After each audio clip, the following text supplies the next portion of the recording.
अल्हम्दुलिल्लाहि रब्बिल आलमीन वस्सलातु वस्सलामु अला सय्यिदिल अंबिया'i वल मुरसलीन अम्मा बअद फ़अऊज़ु बिल्लाहि मिनश शैतानिर रजीम बिस्मिल्लाहिर रहमानिर रहीम अस्सलातु वस्सलामु अलैका या रसूलल्लाह व अला आलिका व अस्हाबिका या हबीबल्लाह अस्सलातु वस्सलामु अलैका या नबियल्लाह व अला आलिका व अस्हाबिका या नूरल्लाह।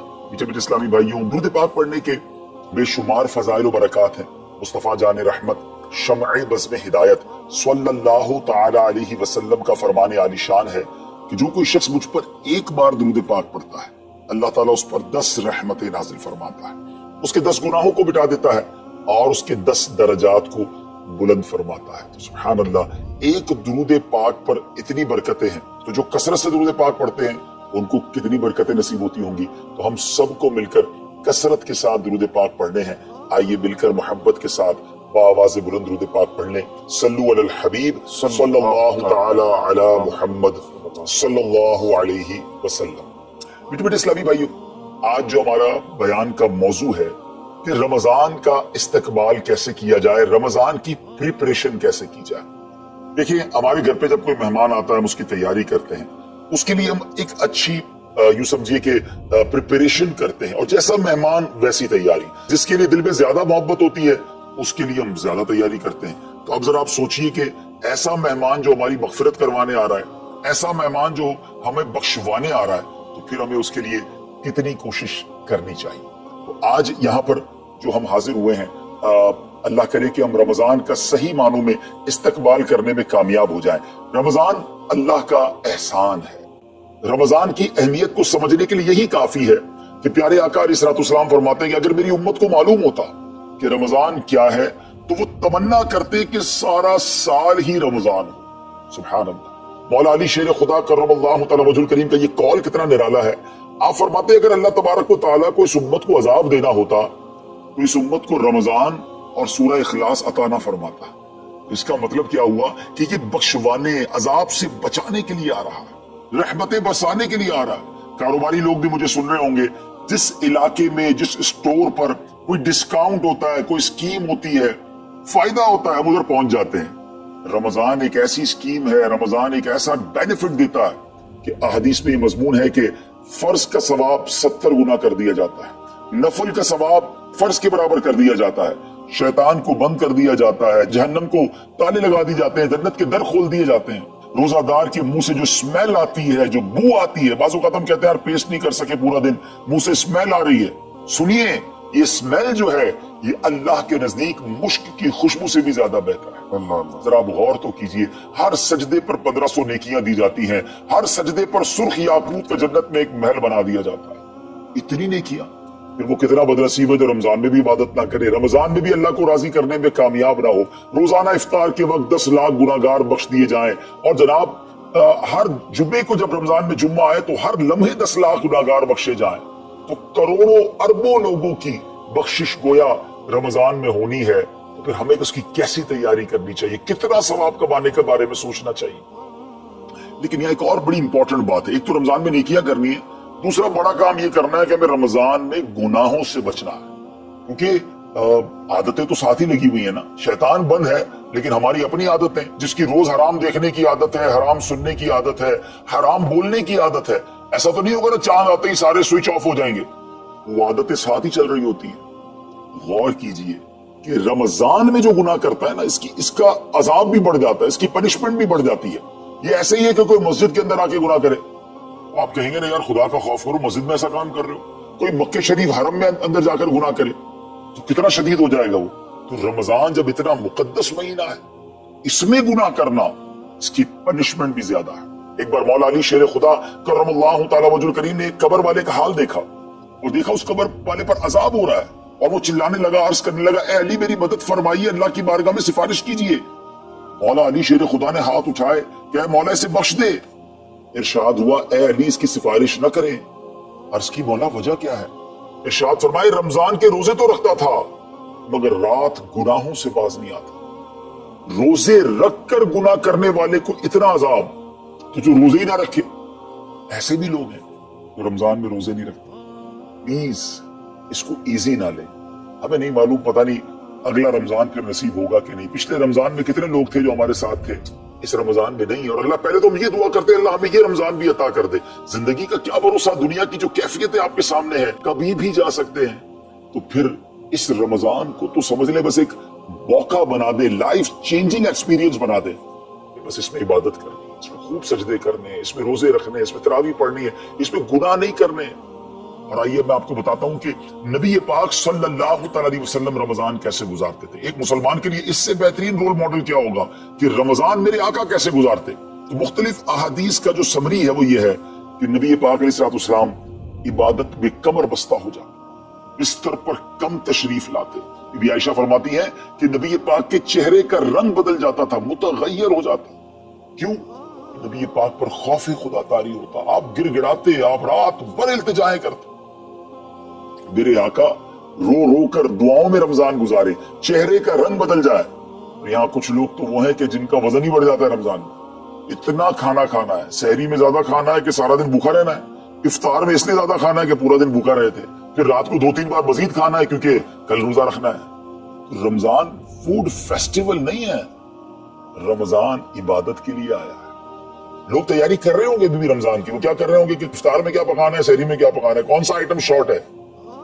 نہیں میرے پیچھے سے یہ جو بھوک کا احساس ہے نا روزے میں, اس کی حکمت علماء نے بیان کی ہے کہ بھوک غربت کا احساس دلاتی ہے, فقیری کا احساس دلاتی ہے, بندے کا غرور تکبر بیٹھ جاتا ہے. کتنے نقاہت میں آ جاتے ہیں ہم, ہمت ہی نہیں ہوتی کوئی کام کرنے کی. تو یہ احساس دلاتی ہے کہ تیری اوقات کیا ہے, غریب کیسے زندگی گزارتا ہے, فقیر کیسے زندگی گزارتا ہے. لیکن کچھ لوگ وہ ہیں جن کو بھوک نہیں لگتی کیونکہ وہ اتنا کھا لیتے ہیں یا پھر سوتے ہی رہتے ہیں. روزے کی حکمت یہ نہیں ہے. نبی پاک آنسو بہاتے تھے, آقا کا چہرے کا رنگ بدل جاتا. اور پھر بتایا کہ رمضان میں جب جبریل امین نبی پاک علیہ السلام کے پاس آتے تو آقا علیہ السلام ان کے ساتھ قرآن پاک کا دور فرماتے. اور پھر ایک اور نبی پاک کا خوبصورت انداز کہ پیارے آقا ویسے تو سب سے بڑھ کر سخی ہیں, مگر جب رمضان آتا تو نبی پاک کا دریائے سخاوت ایسے بہتا تھا جیسے تیز آندھی, بلکہ اس سے بھی زیادہ. یہ 3-4 چیزیں آپ نے میں نے پکڑ لینی ہے. آقا علیہ السلام کے پیچھے پیچھے جانا نا جنت میں. ہم نے بھی یہ کام کرنا. یہ راتیں مانگنے کی راتیں, التجا کرنے کی راتیں, سجدے کرنے کی راتیں. ہمیں تہجد بھی پڑھنی ہے, ہمیں انشاءاللہ نوافل بھی پڑھنے ہیں, اور کم از کم قرآن ایک بار تو پورا انڈرسٹینڈ تو کریں نا. تلاوت, ترجمہ, تفسیر کب کریں گے؟ بڑی بڑی ڈگریاں ہیں, بڑے بڑے پاسپورٹ اور جناب بہت سارا سرمایہ ہے, مگر ایک بار بھی قرآن پورا ترجمے اور تفسیر سے نہیں پڑھا ہوگا. بہت سارے لوگ ایسے ہیں. ذرا سوچئے نا. اچھا یہ مہینہ نزول قرآن کا مہینہ ہے. رمضان اور قرآن کو جو خاص نسبت حاصل ہے نا, تو اس مہینے میں قرآن کو پکڑ لیں. ہائے ہائے, اللہ کرے رمضان قرآن کے ساتھ گزرے, ہماری صبح قرآن کے ساتھ ہو, ہماری شام قرآن کے ساتھ, ہم قرآن سمجھنے والے بن جائیں. اچھا میں ایک اور بات بتاؤں آپ, مہینہ کتنا پیارا.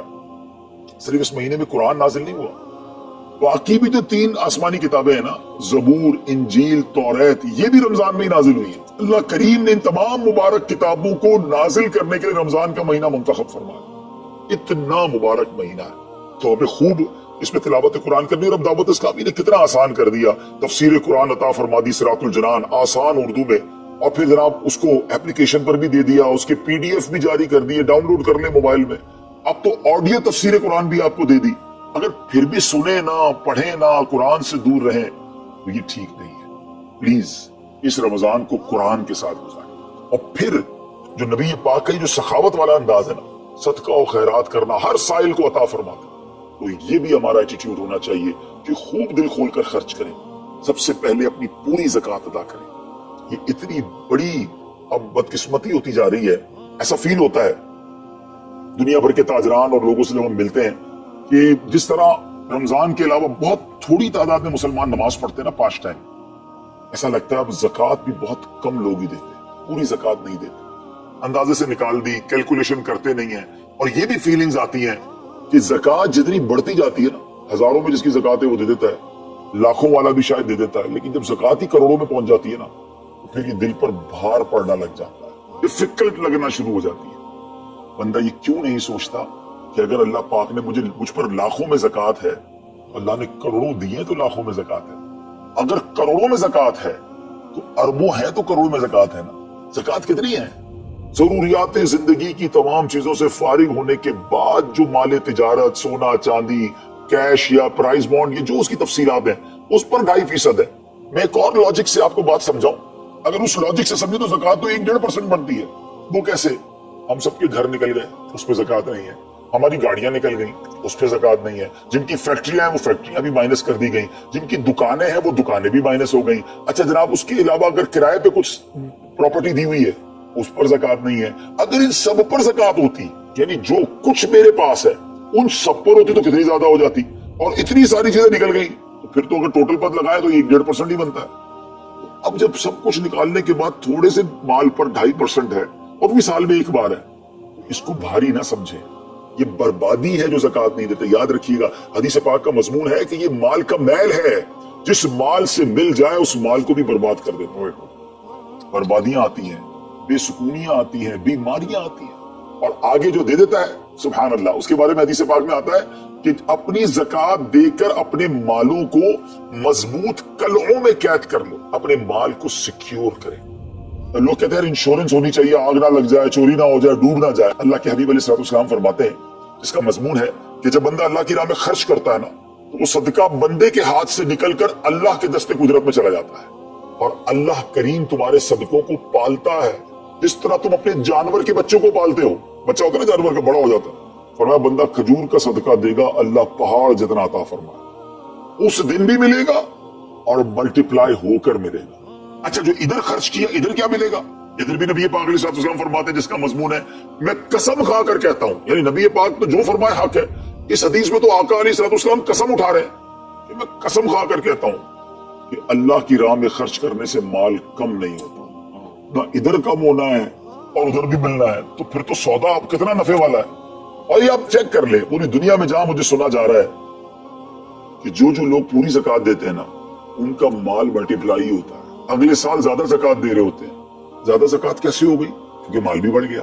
तो इधर भी बेनिफिट है, उधर भी बेनिफिट है, नुकसान का सौदा ही नहीं है। फिर चाहते हो बलाओं से बच जाएं, तो रिवायतों का मजमून है कि सदका बला और बंदे के बीच में आ जाता है। बला उतरती है, सदका रोक लेता है, लड़ाई करता है उससे, और बंदे पर बलाएं और प्रॉब्लम्स और डिफिकल्टीज आने से उसे रोकता है।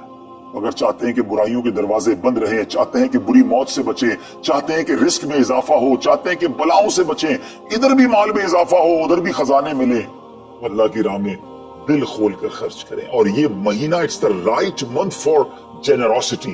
ये बेहतरीन महीना है सखावत करने का, क्योंकि नबी पाक का ये अंदाज था कि रमजान में खूब सखावत फरमाते, गरीबों की मदद करें, ऐसी मदद करें कि चेहरों पे मुस्कुराहटें आ जाएं, लोगों के दस्तरखान अच्छे हो जाएं, उनके घरों में भी कुछ अच्छे खाने पहुंच जाए। और उसमें सबसे बेहतरीन तरीका यह है कि अपने गरीब रिश्तेदारों को आप मदद करें। अगर वो मुस्तहिक है ना ज़कात के, तो हक है कि सबसे पहले अपने गरीब रिश्तेदारों को।